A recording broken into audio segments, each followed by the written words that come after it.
El 15 de agosto celebramos la Asunción de la Santísima Virgen María. Y yo creo que una pregunta que muchos hemos escuchado es, ¿dónde está eso en la Biblia? Vamos a hablar de las bases bíblicas de este hermoso misterio que ya ha sucedido en la Madre de Jesús y que quiere realizarse en cada uno de nosotros, discípulos de Jesús. Partimos de una base. El pecado lo arruina todo. Eso significa que el pecado degrada y destruye nuestro cuerpo, así como también ensucia y lleva a muerte eterna nuestra alma. El pecado no es una realidad puramente mental o puramente espiritual, sino que afecta todo el orden de la creación. Este es un dato bíblico que es muy claro. Por eso vemos que las consecuencias del pecado original en el capítulo 3 del Génesis no se refieren únicamente a la culpa, por ejemplo, o a la tristeza o a la falta de felicidad, sino que implican el dolor, implican un camino arduo de recuperación que tiene que ver también con nuestro cuerpo. Así que el primer dato es, el pecado afecta cuerpo y alma. Dato bíblico que está claro en el Antiguo y en el Nuevo Testamento. Segundo, la redención que Dios nos ha dado a través de su Hijo Jesucristo es redención que recupera, que recoge y restaura la realidad humana en su integralidad y la levanta nuevamente. Eso quiere decir que la salvación que Dios nos trae y que se ha otorgado por el sacrificio redentor de Cristo, esa salvación no se limita únicamente al alma. Si el daño que nosotros hemos recibido es daño en cuerpo y alma, daño que viene del pecado, pues la redención que nos libra del pecado y de sus consecuencias no puede quedarse únicamente en el alma, sino que la redención también implica nuestro cuerpo. Esa redención de nuestro cuerpo está enseñada, por ejemplo, en los escritos de San Pablo. Por eso dice abiertamente, por ejemplo, en 1 Corintios, dice, nosotros resucitaremos con Él. Es decir, que el poder de la salvación de Cristo nos libera de todas las consecuencias del pecado, tanto consecuencias espirituales como consecuencias corporales, consecuencias materiales. De hecho, el universo mismo es renovado por la fuerza de la resurrección de Cristo y por eso la Biblia, ya desde el profeta Isaías y hasta el libro del Apocalipsis, nos habla de cielos nuevos y tierra nueva. Llevamos 2 puntos. Primero, que el pecado afecta cuerpo y alma, y segundo, que la redención es redención del alma y del cuerpo. Vamos para un tercer punto. Nuestro tercer punto es, ¿qué sucede con las personas que creen en Cristo? Claramente, esas personas, los verdaderos discípulos del Señor, los que comúnmente llamamos los santos, son personas que están unidas a la resurrección de Cristo. Esto es evidente, porque en efecto, nuestra redención, pues no es otra cosa, sino unión con el misterio de la Pascua de Cristo. Pero nosotros vemos que la resurrección no sucede en las personas que despedimos en esta tierra. Vemos que sus restos, sea por la corrupción del sepulcro, o por sus cenizas, o por otra causa, pues sus restos no resucitan. Entonces por eso nosotros hablamos de la resurrección en el último día. Nosotros hablamos de la resurrección en el juicio final.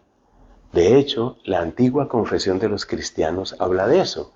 Toma las palabras de Pablo para referirse a nuestra resurrección, ya no es la resurrección de Cristo, sino nuestra resurrección, pero dice, nosotros creemos en la vida del mundo futuro, porque entendemos que hay un espacio, hay un tiempo entre nuestra muerte, muerte de creyentes, y la resurrección final.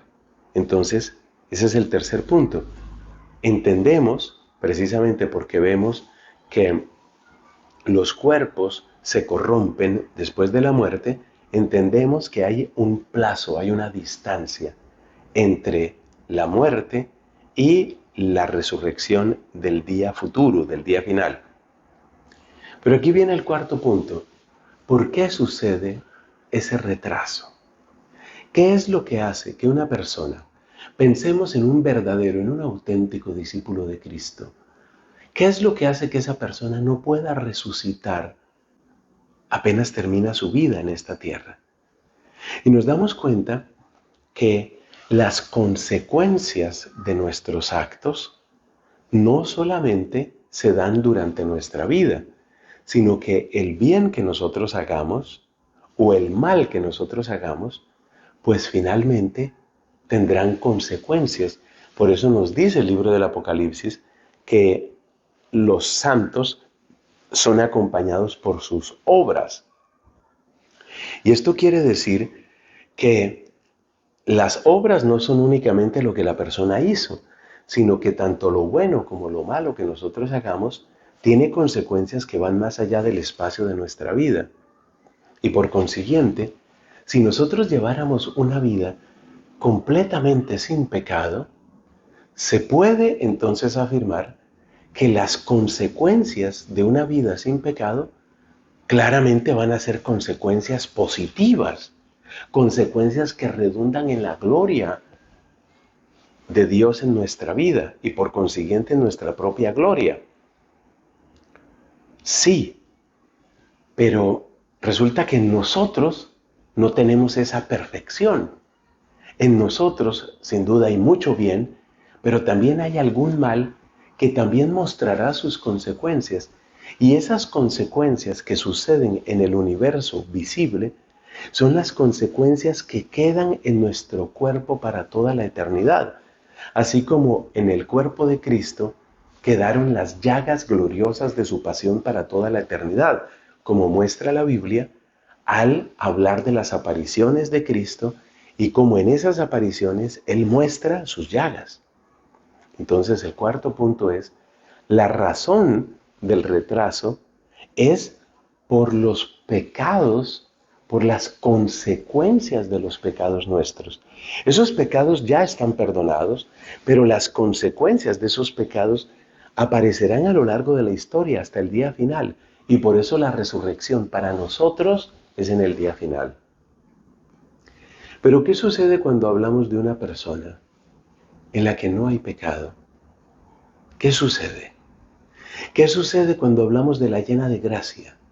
¿Qué sucede cuando hablamos de una persona que se cita en la Biblia, a la que se hace referencia en la Biblia, sin nunca mencionar ningún tipo de conversión? Porque eso es lo que la Biblia nos presenta de María.